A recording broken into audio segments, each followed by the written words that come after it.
Okay, so we're starting our webinar. Thank you everybody for joining this call today.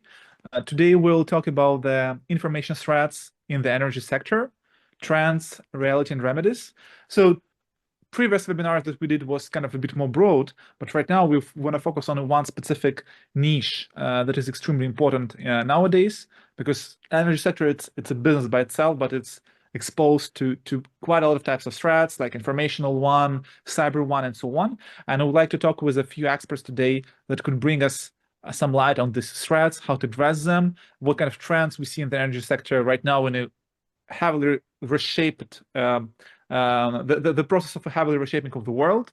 And I think today's conversation will be useful and interesting. So talking about the webinar, it's hosted by company Osavul. I'm a Chief Business Development Officer there. Osavul develops AI-powered solutions for information environment assessment for businesses, governments, and civil society. We analyze narratives, sentiments, opinions, handle information threats, this kind of that we are going to work today. We also released recently the report about energy sector specifically. You can find it on our website, where we cover how the information is used in the competition by some companies worldwide. Check it if you are interested in the energy topic. Feel free to do so. I will be a host. My name is Dmitro. I'm a Chief Business Development Officer at Osavul. I'm doing AI and technologies for more than 13 years, but energy sector is pretty new to me. So I will be also listening today, getting the knowledge and learning as all of us today on this call. The first speaker is Manuel. Manuel is the head of energy and regulated industries in Bogota. So he works as advisor to investors, energy market participants, and authorities. He knows really well regulations, legal component of that, and he will be able to bring us for today the legal perspective on all the threats that we're looking at. Manuel, please introduce yourself and give us a few words. Many thanks, Dmitro.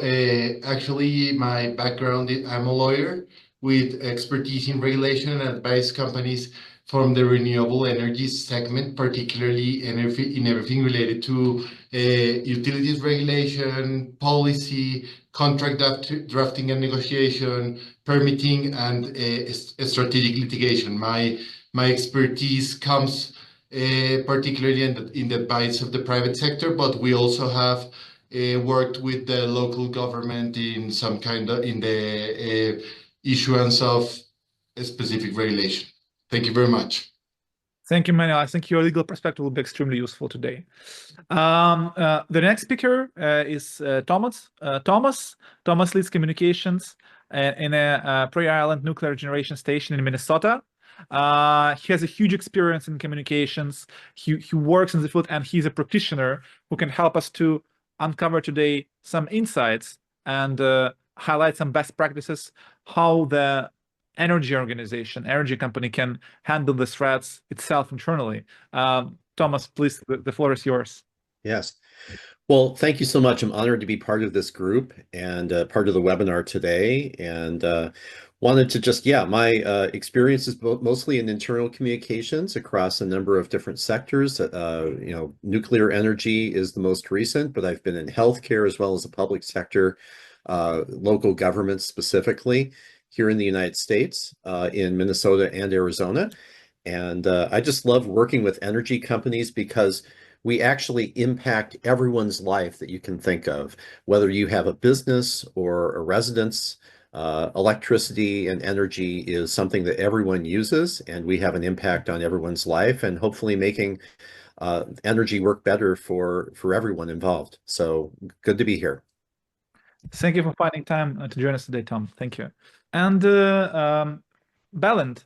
Balint has been working in energy-intensive industries for quite a while. He's a business consultant. He is deep into the risk intelligence and the implication of these risks and their and solving them for the specifically energy companies. Balint, please introduce yourself. Yes, thank you for having me. I have more in common with the other two panelists than I originally thought. This is the first time we meet, as I have skipped the preparation session. And yeah, I nowadays work very often with licensing of facilities. But I was also earlier working in the construction and operation of nuclear power plants. So yeah, we share a lot, and that includes the motivations for the energy industry. More recently, I started gravitating towards the security side of things. 6 years ago, I signed up for a PhD in critical infrastructure security, mostly cyber security of control systems. And that is still going on. But yeah, as you said, got to pay the bills, work as a consultant in the meantime. Thank you. So I think, yeah, we can start our conversation. And probably the very first question that I have, I would like to address to Balint about the current ecosystem as we see, because obviously the energy sector, it's like probably one of the top 5 the most important sectors in the world, right? Everything depends on that, and we see that it's especially right now in the process of reshaping global geopolitical, partnerships, cooperations, ecosystem at large. Also impacts it impacts the sector itself. It brings changes. So can you please share with us your perspective of how risks that are created, the challenges that are created by the political discussion, by the information narrative component, actually impact the energy industry in a real life? So not somewhere online where people argue about whether you need to operate with a company A or a company B, but in the real operations that then impacts the real business. Yes. If you allow me to be slightly poetic, I would call it a fractured mirror, where half of it is like a physical truth, whereas the other aspect is the political truth. And most discussions about energy and the politics associated with it, there's always been politics associated with energy. It's centered on costs, this common hallucination called money, and jobs, and climate change, but not that kind of a climate change measured in tons of CO2. People are not so focused on that measurable chemical or physical aspect. But the gap between physical truth, what actually happens with energy and material flows and systems, and political truth, the narrative constructed around those flows, is far more profound and often deliberately obscured. So yeah, it's more profound than most realize. It's not just about lying, it's about a fundamental disconnect in how we frame the problem. Very often misleading ourselves as societies to solutions that actively worsen the situation, masked by very appealing rhetorics, of course. This isn't about renewables versus fossil fuels. It's more unsettling. We've built a political system, I would say largely in the Western world, that prioritizes appearing to solve energy problems over actually solving them in chemical or physical terms. And this is increasingly divorced from the physical limitations of the system, if I may call the energy infrastructure of whole continents a system. So it's like looking at a fractured mirror. You see a distorted reflection of reality, and acting on that reflection leads to breakage. Yeah, the physical truth is that energy cannot be created or destroyed, right? That's the first law of thermodynamics. It can be converted from one form or another. It has sources and it has drains. And between those sources and drains, we should position ourselves as economies, as civilizations. And every energy transition, we love to talk about energy transitions, involves losses due to inefficiency. And no energy source is free of environmental or material costs, because it has these sources and these drains. So the political truth coupled to that is that politicians and corporations love to promise clean, limitless energy as a silver bullet for economic growth and climate change. And if we had that, I guess it would be a silver bullet. For example, the narrative around green hydrogen as a universal solution ignores the massive energy losses in its production. Up to 70% of it is lost when converting to electricity and back. So this is actually paraphrasing a Norwegian Ministry of Education who made statements on this topic and had to step down like 2 weeks after that because sometimes you need to step down if you don't get the support. So we have this situation when there is as you mentioned, political truce and all kind of conversations when people create, like when there is created an appearance of certain economical movements, and then there is actual law of physics, right? That anyway you sooner or later run into, and it impacts your real life decisions. But if we talk about the political truth, it's always there, right? The companies make some political announcements. The governments react to some requests from the citizens, and then it somehow reflects in the business and somehow reflects in the regulations that are implemented. So I want to pass this question to Manuel and add a kind of regulatory perspectives here. How you can, how the political truths, political announcements regarding the energy and utilities, how does it affect companies from the regulatory side, and what kind of legal actions and consequences does it bring, and that if it brings any, or political truth lives its own world and the legal actions and the particular law implication lives in other dimension? Please share with us your perspective on this. Thank you, Mitro. In my role as advisor and as legal advisor, I usually deal with foreign investors which are attracted in the resources of Colombia to invest in renewable energy plants, in storage systems, in the development of grid required to connect those new resources. But in any case, the thing is that those investors are usually attracted to the jurisdiction in terms of a rule of law, or legal stability, or positive regulatory signals. But on the other hand, we have a very current politicized environment in which the announcements made by the government usually using euphemisms or vague concepts, or concepts that do exist but that they somehow construe in ways which are politically conducted. We have, for instance, a concept that is energy transition. And I think everyone agrees that we need energy transition, but no one reminds that energy transition has different components. We need indeed to decarbonize and to reduce carbon emissions, but at the same time, we need to guarantee security of supply. And we need to guarantee that end users will pay reasonable prices for this. So sometimes governments, and particularly in my case, the Colombian government, uses this kind of concepts without taking into account all of the components and just the trendy and sexy part of it, for putting it some wise, which is, for instance, that we need to decarbonize or to reduce carbon emissions. And what happens is that they make use this kind of concepts, or manipulate this kind of concepts for communicating signals that are not necessarily positive, and can impact or have some panic over the market, can send a message to investors to say, oh, there's no rule of law there, or these regulatory proposals will make the market not work for us. And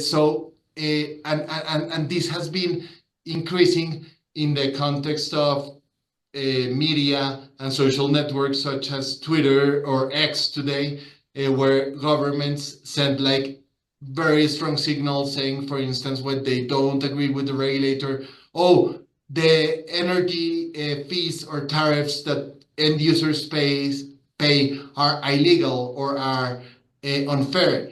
And this creates somehow a panic in the market, and it sends a strong signals. Or they say we should condemn all fossil fuel energy sources, and this is not a strong signal, because in a context of complementarity of sources, we need both fossil fuels and renewables. For sure, we need to go towards the reduction of carbon emissions, but we need some messages. So what happens with this is that we are currently building in a context in which some regulatory signals, some proposals, some draft regulation, and even issued regulation can generate in foreign and national investors what we call the judicialization of disputes, because local players want to dispute in local courts of law, but foreign investors will resort to investment treaty, for instance, arbitration, and they will try to dispute this kind of decisions. So it is important to take into account that these kind of signals, which indeed have an impact over the market, and in which sometimes political authorities don't really aim to materialize, have an impact and have legal consequences, face legal consequences again in terms of judicialization, and we are always increasing our exposure to these kind of disputes. Thank you very much. Thank you, Manuel. And I think you raised a very kind of relevant point, talking about the information environment, like social media and so on, and its real impact on the investors and the consumers. Obviously, the energy company need to be prepared for that. So their consumers are prepared, their personnel is prepared, and as an organization, it can conduct stable operations. So I would like to address this question to Tom. So obviously, we are living in a complex world, and the crisis is happening, like maybe not every day, but every few weeks, right? Smaller, bigger one. Tom, how do you prepare your own organization to such crises, and what are practical steps that you take internally to handle them?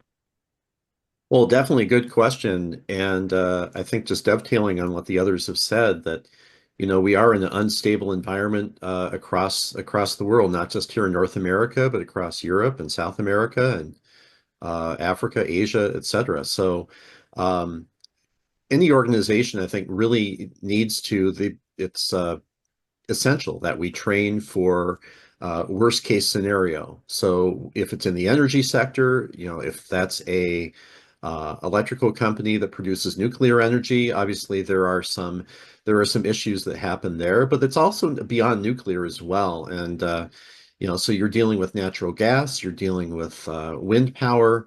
We have wildfires here in the United States that are increasingly happening because of climate change.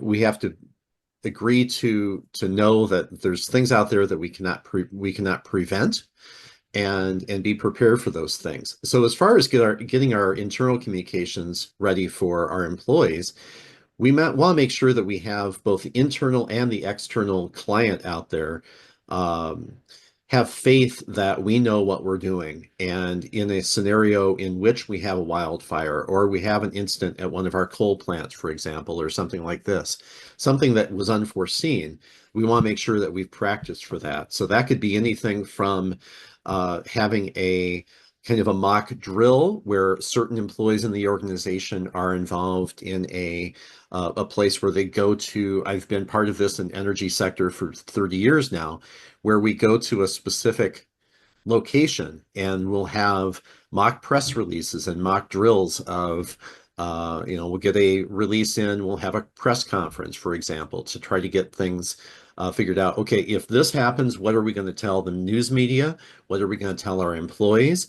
And then also, just in the modern age, when we're talking about social media, making sure that we are monitoring social media on a regular basis, having our social media staff out there monitoring, okay, what is Jim Smith from Minneapolis, what is he posting on Twitter or what is he posting on Facebook that is misinformation? So to make sure for our company, at least, we have to make sure, and we do this regardless if it's a drill or not, we always will monitor our social media feed to see what misinformation is getting out there. But I always view as an internal communications professional, something I've really enjoyed as part of communications, that every internal employee that we have to consider them as an ambassador for our company, someone out there that could possibly spread information about our company that maybe we don't want everyone else to hear.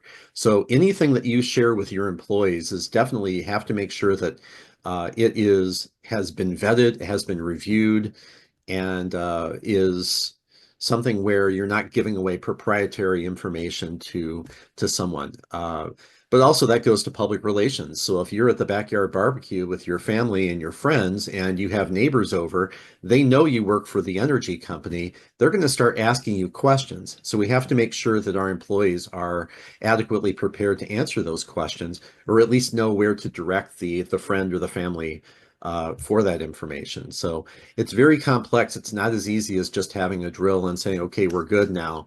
It's a 24/7, 365 enterprise of making sure misinformation doesn't get out there. So it's I think you raised an extremely valuable point that when you try to handle any crisis and build resilience, it's only about the outside. It's even mostly about the inside, about how your team and how your people are prepared for that. And if you did it well, your resilience kind of grow dramatically because your people can handle the issues yourself. You don't need to try to solve the fire every time when it appears, right? Right. Also, I think that Tom raised extremely valuable point about the increased role of digital communication channels and cyberspace overall. It's there anyway, right? It's there for a long time. But I think that, especially right now with the AI and dramatic growth of online communication, with the remote work, all kind of threats related to the digital space is growing. So, and obviously the threat landscape is evolving.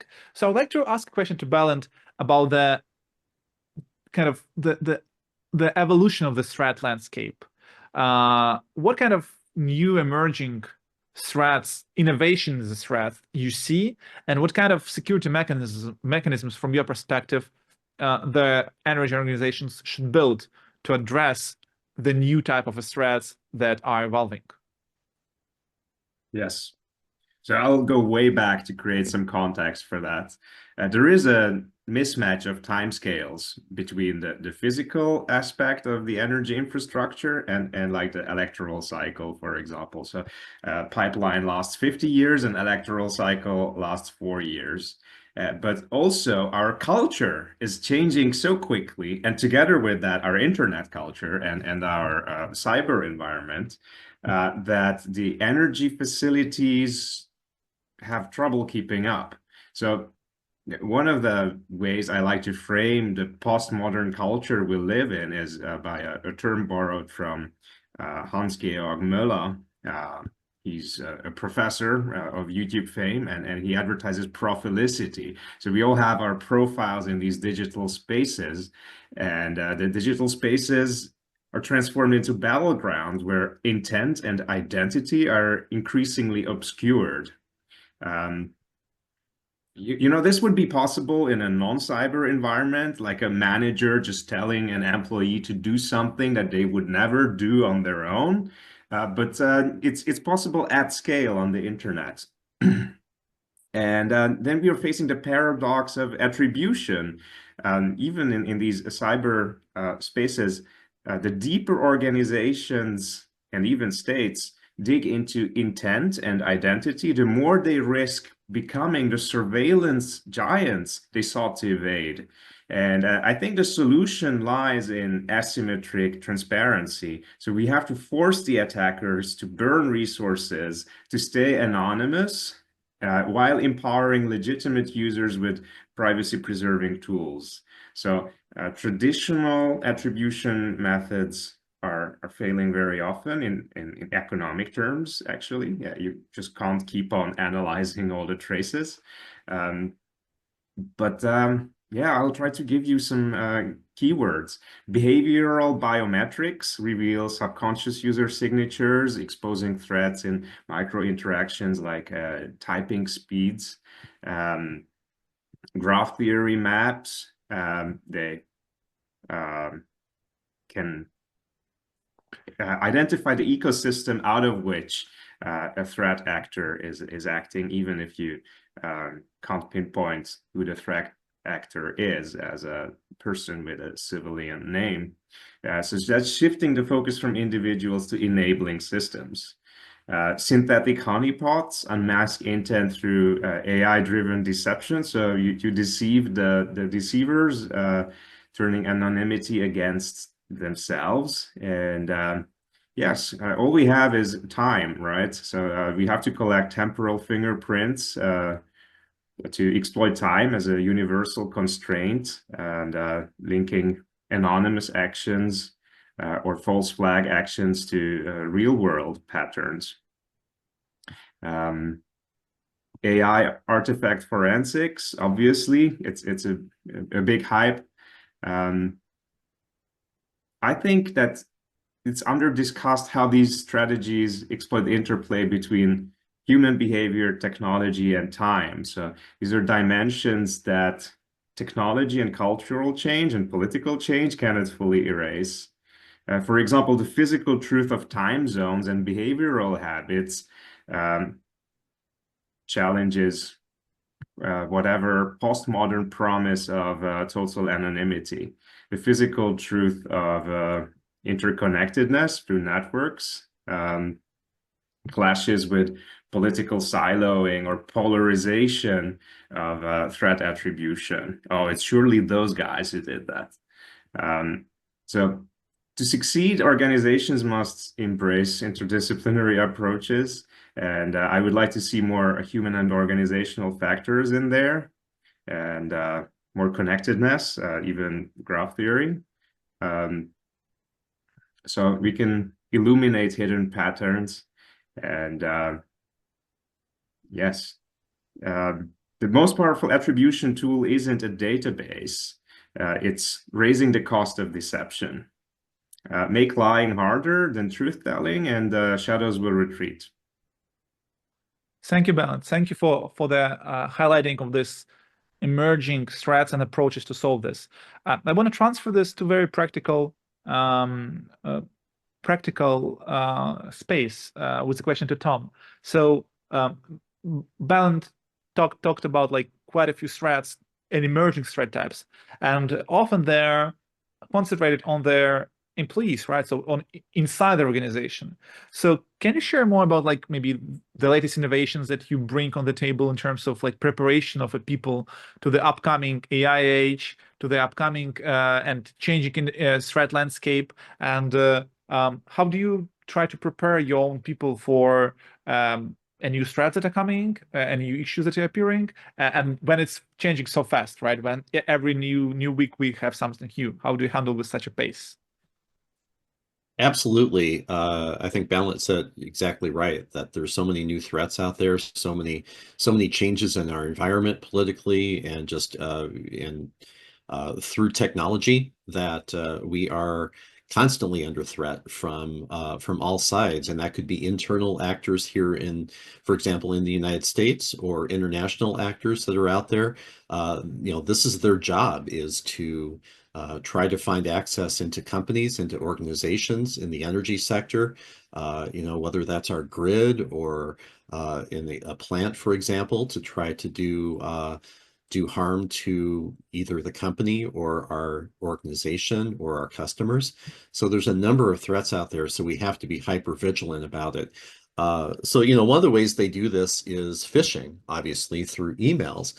And, it's really, phishing is kind of the modern day of mail theft. So if you were to go, let's just say 20, 30 years ago, up and down your street, wherever you live, and go from mailbox to mailbox, inevitably you're going to find some information that's probably valuable to you, or that could, whether that's identity theft. That happened to my brother a few years ago, where they found a credit card application or something like that and applied for all of these things. So, identity theft as well as just getting information. So, information is power. So if you have an organization that's worth millions, billions of dollars out there, that's a Fortune 500 company like ours, people want to do harm to us, and people want to find that information and do, whether it's blackmail or cyber attacks, things like that. So for phishing, for example, we have training annually where we have employees receive emails from the organization that are tests. So they're phishing tests. So, and I actually, clicked on one that I shouldn't have clicked on. So immediately I was sent a little note that said, you really shouldn't have clicked on that. So I just recently took some training to learn more about phishing and some of the ways that these bad actors out there are trying to find access into our organization. Sometimes it's limited information that they can get, but sometimes it's a whole lot. And a lot of times you can see very trusting people, especially here in the Midwestern United States. I'll speak to myself. We're very trusting. We're very friendly, and Minnesota nice. So we're trying, it couldn't be a con artist. It couldn't be a threat. So people take advantage of that. People take advantage on the elderly, and they also take advantage of employees who are just trying to help out. So if they get an email that they think is from their boss or from someone in authority in the organization, it's very challenging for people to stop and say, that looks a little bit fishy, no pun intended, and report it. So one of the ways our company has tried to report these things and make sure that employees know how to report these things is on every email that you get on the top bar of your email in Outlook, there's a button that says phishing alert. So people can click that, and then it automatically goes to our IT department, and it's analyzed by them to see if it's legit or not. But the training I just took here a few days ago ran me through, okay, well, this is what phishing looks like. This is how they try to do it. This is why they're trying to do it. And especially they will try to impersonate your boss, or they're very much into getting their org chart. So they pick and choose who they send these emails to.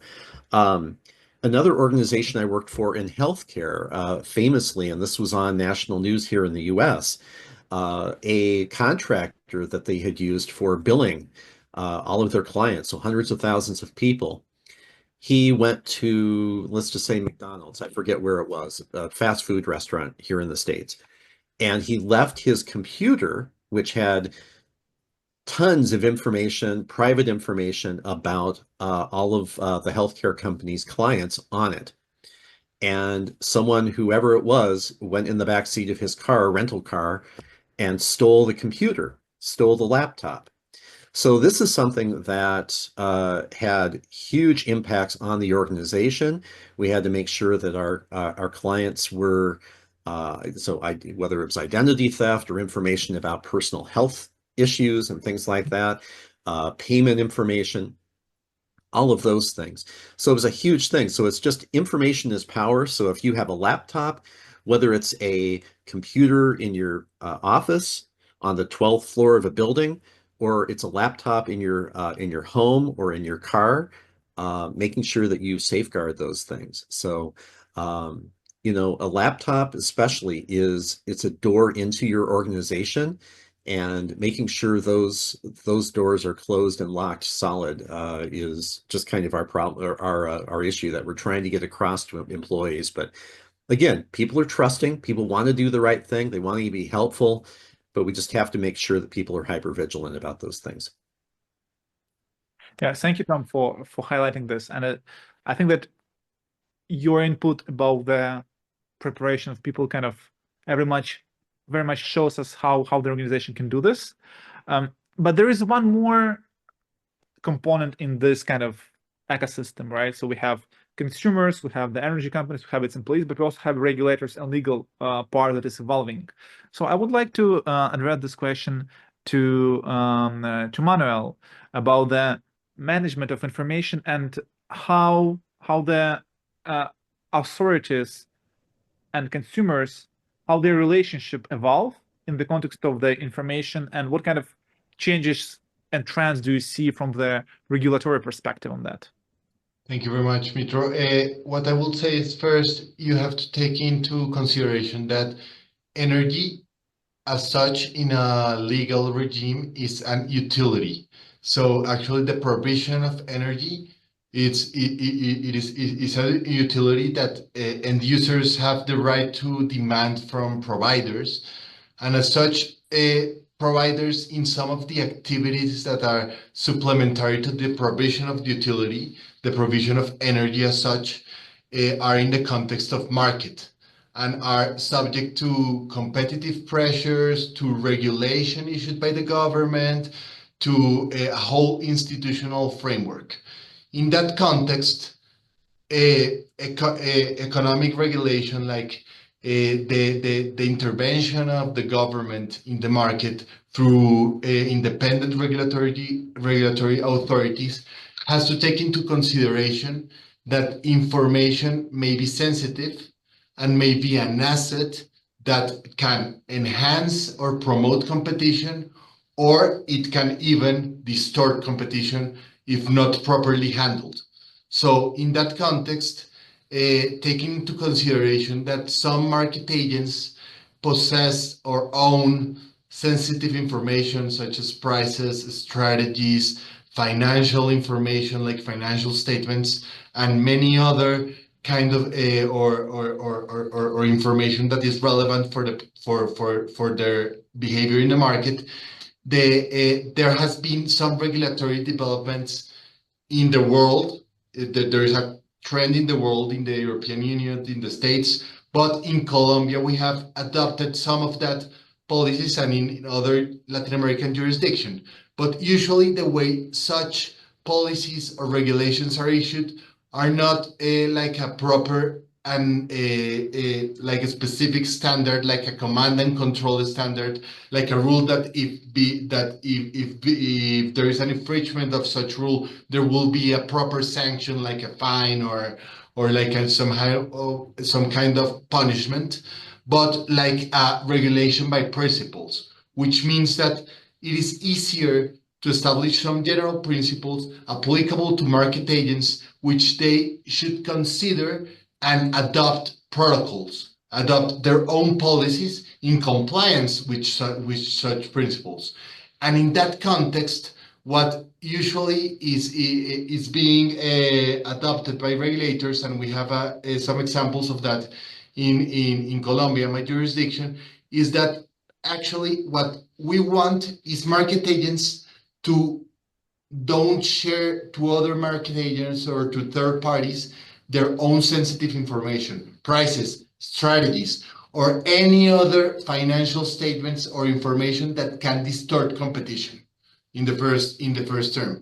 But we want them not just to not share it like a proper standard, but to adopt policies to prevent their employees, their board of directors, their management team to share this information and to implement protocols and internal enforcement and sanctions if they do so. And at the same time, there are some authorities or independent, or not necessarily authorities, but independent system operators which handle centralized information that all market agents must share due to for the functioning of the market. And such information that is centralized through an independent system operator must be handled with care. And there must be some protocols in use by the independent system operators in a way that information is properly handled, is carefully controlled, and it only serves the needs of the market, but it's not shared to other companies. And that is when we say that for the proper functioning of the market, information must be like somehow properly handled. But on the other hand, information can be an essential facility. I don't know if you have any context about the essential facilities doctrine, and is that for providing some services or developing some market activities or acting in a market, some information may be relevant or essential. And when that information is relevant or essential, there must be a proper access to that information, and there must be a right to access that information, because otherwise it wouldn't be a new market agents wouldn't be able to enter into the market and compete and have their own strategies. So that's why somehow information in some regulatory and institutional frameworks is not just treated in the sense that I was explaining before, that it must be properly handled, but in some cases, for instance, it should be transparent and there should be some access to some kind of information, obviously not sensitive one, but some kind of information in such a sense that there might be a transparent and neutral access to it, and there might be companies which need it for developing their activity may use it and therefore compete in the market, because otherwise we will have barriers to enter into the market which are not convenient for the healthy development of a market. That is, it must be competitive, so it can there might be there might be welfare for the end users and consumers, and which somehow promotes or enhances or incentivizes the settling of efficient prices. Thank you. Thank you, Manuel. Thank you for your input. And I think we had really good conversation, because I planned to ask some questions from my list, but I see questions in the chat, so I think we'll just go through them, because I think the questions is very much to the point. So we'll start from question from Adrian. So the question is, could you expand on the type of and level of threats? So far, we've heard about disgruntled employees, national elected leader signaling to investors, hackers, but what about rival companies or geopolitics, geoeconomics with power supporting their national companies in security and energy resources? So I think there was two particular interesting threat vectors. One threat vector is the rival companies, and if it is actually the case in the energy sector or energy sector, it's more kind of vanilla and friendly, and there is less of clash between companies. This is probably the first question, and the second one about the geopolitical and geoeconomical threats and national companies securing the local market. So maybe we'll start from Tom. Tom, so could you kind of give your perception of these two threat vectors? Do you see this actually impacting your type of organizations? Yeah. Well, I think there are, there's a number of threats from all different corners, which is kind of what we were discussing earlier, that you do have the folks that are your competitors. And, here in the US, we have just a mix of, whether it's a monopoly, like our company, essentially, where, there's really not much of a choice of who is providing your electricity. We own the electric generation here, but there is a factor out there that there are new players out there that are looking to generate energy on self-generation. We have a refinery here in our area that is generating its own electricity, that's generating its own energy. So we have a number of other places that are generating their own, and they're looking to whether it's adding solar or wind on site or buying into those like a solar farm or a wind farm, that takes away from some of our work.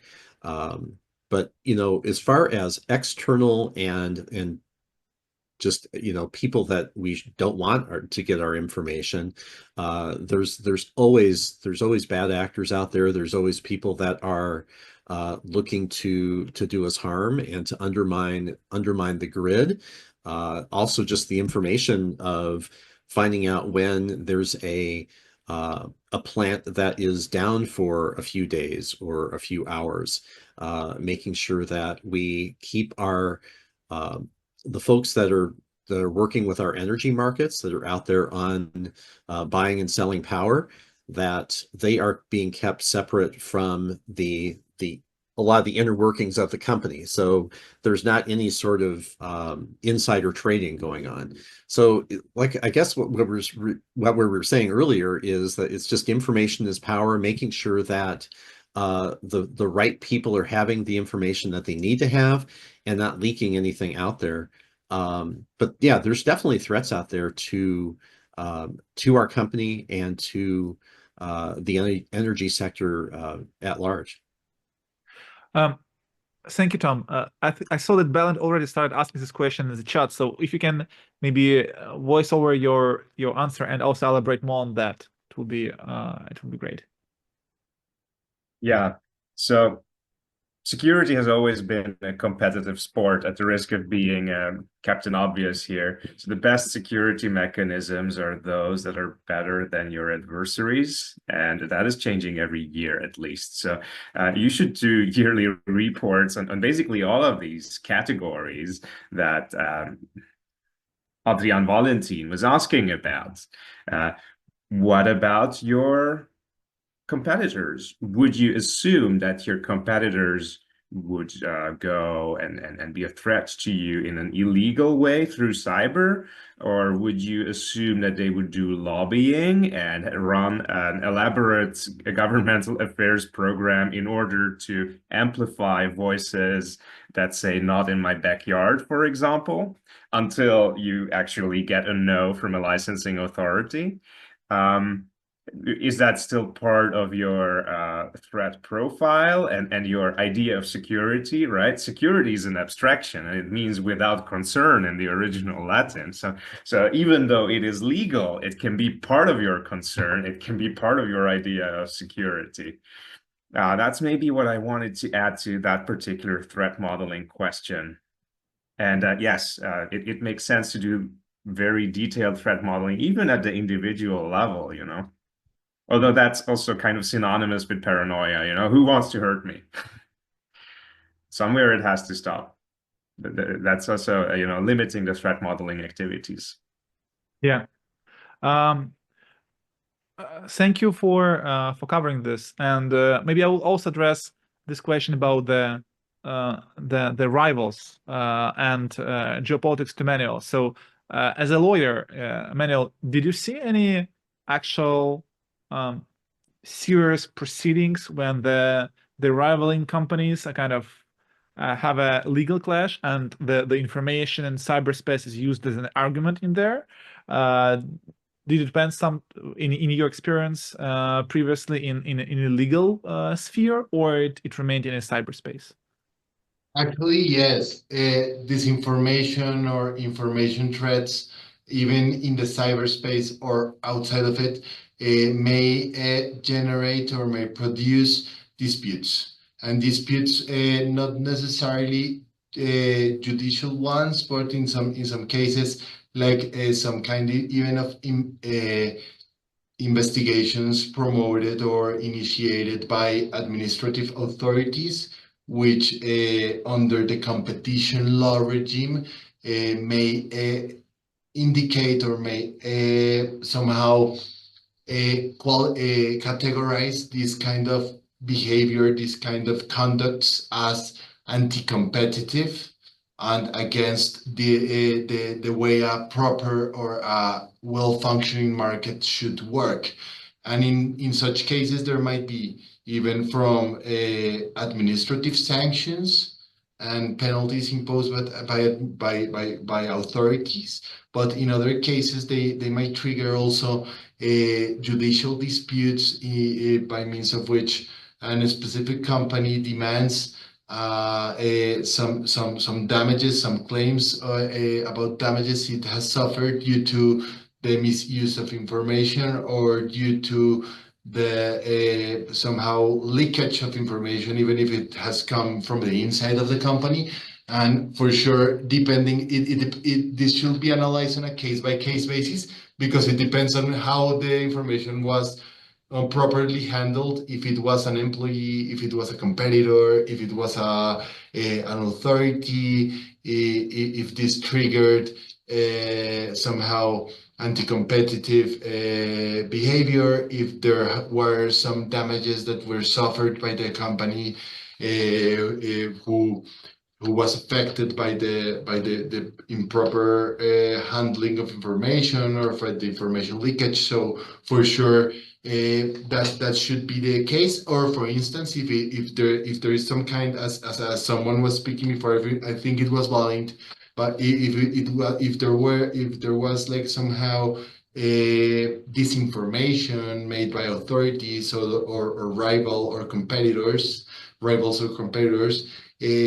Actually, companies should use their power to associate with other in trade guild associations like companies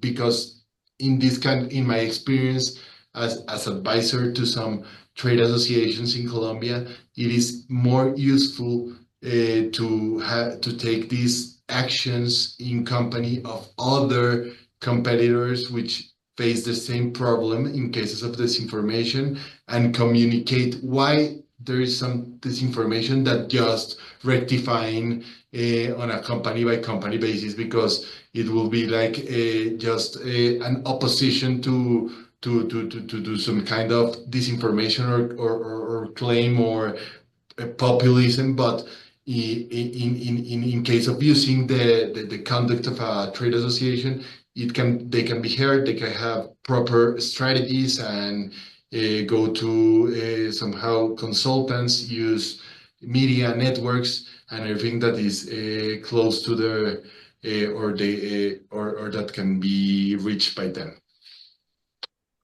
Thank you, Manuel. And I think just to close our conversation, I would like to also ask the last question from the Q&A.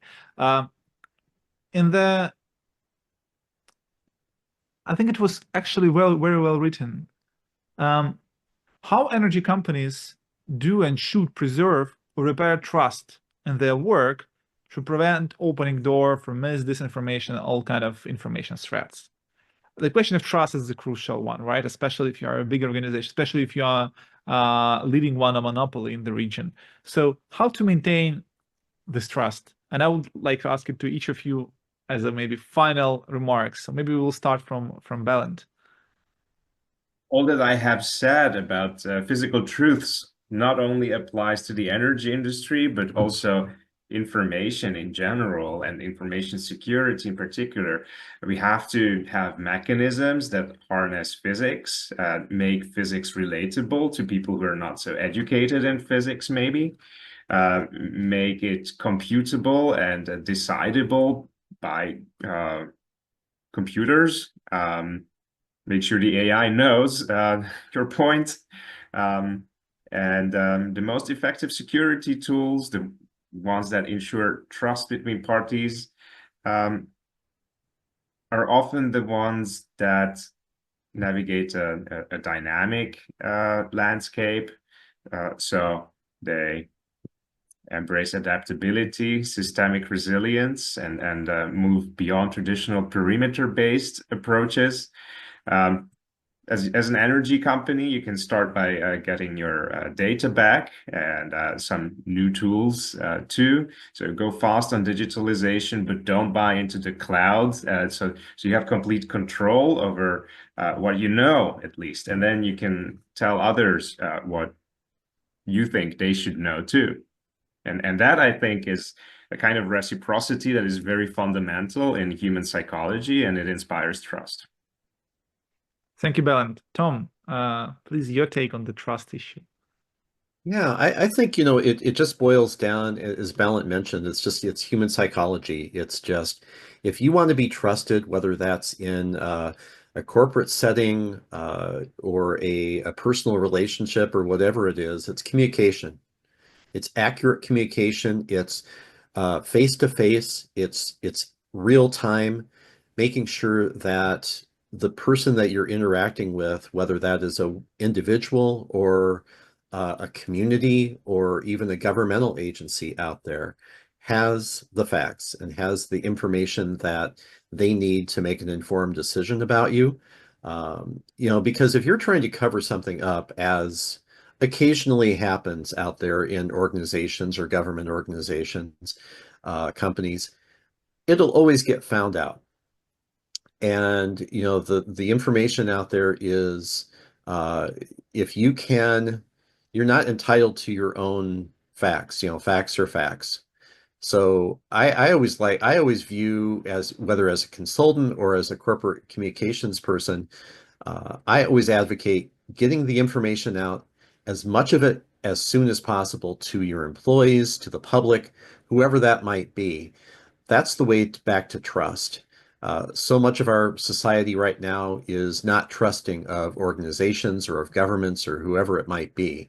And we need to make sure that we are building back a foundation of trust in everything that we do, that's verifiable, that is reliable, and that's consistent. Thank you, Tom. And Manuel, your closing words, what you can give us a suggestion to build better trust?